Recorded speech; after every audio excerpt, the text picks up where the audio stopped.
ఆ senior MLA TDP అధిష్టానాన్ని గట్టిగా ఇరుకుని పెట్టేస్తున్నారా? ఇంకా 3.5 ఏళ్ల టైం ఉండగానే వచ్చే ఎన్నికల్లో సీట్ల పంపకాల గురించి ఇప్పుడెందుకు మాట్లాడుతున్నారు? అది తన జీవితకాల లక్ష్యాన్ని నెరవేర్చుకునేందుకు సంధిస్తున్న అస్త్రమా, లేక అంతకు మించా? ఇంతకీ ఎవరా ఎమ్మెల్యే, ఏంటాయన లక్ష్యం? జ్యోతుల నెహ్రూ జగ్గంపేట టీడీపీ ఎమ్మెల్యే 3 పార్టీల నుంచి 6 సార్లు పోటీ చేసి 3 విడతలు విన్నయ్యారాయన. పేరుకు సూపర్ సీనియర్ అయిన కొన్ని పొలిటికల్ రాంగ్ స్టెప్స్ కారణంగా ఆయన జీవితాశయమైన మంత్రి పదవిని చేరుకోలేకపోయారన్నది గోదావరి వాయిస్. ప్రస్తుతం నెహ్రూ కుమారుడు నవీన్ తెలుగుదేశం జిల్లా అధ్యక్షుడిగా ఉన్నారు. గతంలో నెహ్రూ వైసీపీ నుంచి టీడీపీకి వచ్చినప్పుడు నవీన్ కి జిల్లా పరిషత్ చైర్మన్ ఛాన్స్ దక్కింది. ఇక 2024 సార్వత్రిక ఎన్నికల్లో కాకినాడ ఎంపీ అభ్యర్థిగా పోటీ చేసేందుకు నవీన్ గట్టి ప్రయత్నాలే చేసినా జనసేన కోటాలోకి వెళ్లిపోవడంతో సైలెంట్ అయిపోయారు. ఈ క్రమంలో తాజాగా 2029 ఎన్నికల గురించి జ్యోతుల నెహ్రూ మాట్లాడడం టీడీపీ వర్గాల్లో కలకలం రేపుతోంది. వచ్చే ఎన్నికల్లో నవీన్ జగ్గంపేట నుంచి పోటీ చేస్తారని, తాను జిల్లాలోని మరో నియోజకవర్గం నుంచి అసెంబ్లీకి వెళ్తానని క్లారిటీగా చెప్పేశారాయన. ఆ స్టేట్మెంట్ చుట్టూనే ఇప్పుడు సరికొత్త చర్చలు మొదలయ్యాయి. సీనియర్ లీడర్ ఇంత ముందుగా మాట్లాడుతున్నారంటే లెక్కలు వేరుగా ఉండి ఉంటాయి అన్న సందేహాలు కూడా వస్తున్నాయి చాలా మందికి. నెహ్రూకి ఇవే చివరి ఎన్నికలని, ఇక ఆయన రిటైర్ అవుతారంటూ 2024లో జోరుగా ప్రచారం జరిగింది. దాన్ని ఆయన కన్ఫర్మ్ చేయలేదు, ఖండించడం లేదు. ఇప్పుడు మాత్రం రాజకీయాలంటే కొందరు ఆట అనుకుంటున్నారని, అలాంటి వాళ్లకు బుద్ధి చెప్పడానికి తాను మళ్లీ పోటీ చేస్తానని అంటున్నారట.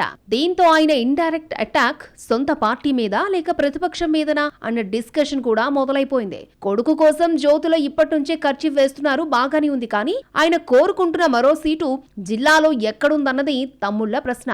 ఇప్పటికిప్పుడు ఆ ఫ్యామిలీ కోసం త్యాగం చేసే వాళ్ళు ఎవరున్నారని కూడా మాట్లాడుకుంటున్నారు తెలుగుదేశం నాయకులు. కాకినాడ జిల్లాలోని 7 అసెంబ్లీ సెగ్మెంట్లకు గాను 5 చోట్ల టీడీపీ, 2 చోట్ల జనసేన ఎమ్మెల్యేలు ఉన్నారు.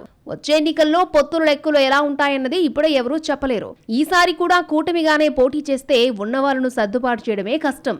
లేదు ఏవైనా అనూహ్య పరిణామాలు జరిగి విడిగా పోటీ చేసినా సరే టీడీపీలో ఆశావహుల లిస్టు మామూలుగా లేదు. అలాంటప్పుడు జ్యోతుల కుటుంబానికి ఒక ఎక్స్ట్రా సీటు ఎక్కడ ఇవ్వగలరంటూ తమలో తామే ప్రశ్నించుకుంటున్నారు తెలుగుదేశం కార్యకర్తలు. అయితే ఇక్కడే ఇంకొక ఆసక్తికరమైన మాట కూడా వినిపిస్తోంది.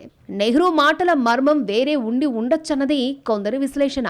త్వరలో ఏపీ మంత్రివర్గ పునర్వ్యవస్థీకరణ జరుగుతుందన్న వార్తలొస్తున్న టైంలో వ్యూహాత్మకంగానే ఆయన 2 సీట్ల సిద్ధాంతాన్ని తెరమీదకు తెచ్చి ఉండొచ్చు అంటున్నారు.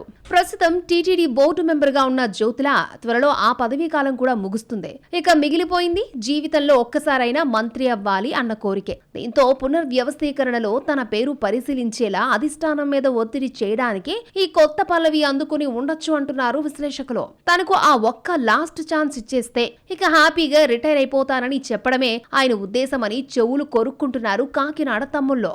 జిల్లాలో ఎక్కడా ఖాళీ లేదన్న సంగతి ఆయనకు బాగా తెలుసునని, అయినా సరే తనకు కొడుక్కి సీట్ల ప్రస్తావన తెస్తున్నారంటే ఖచ్చితంగా అది వ్యూహాత్మకమేనన్న వాదన బలపడుతోంది.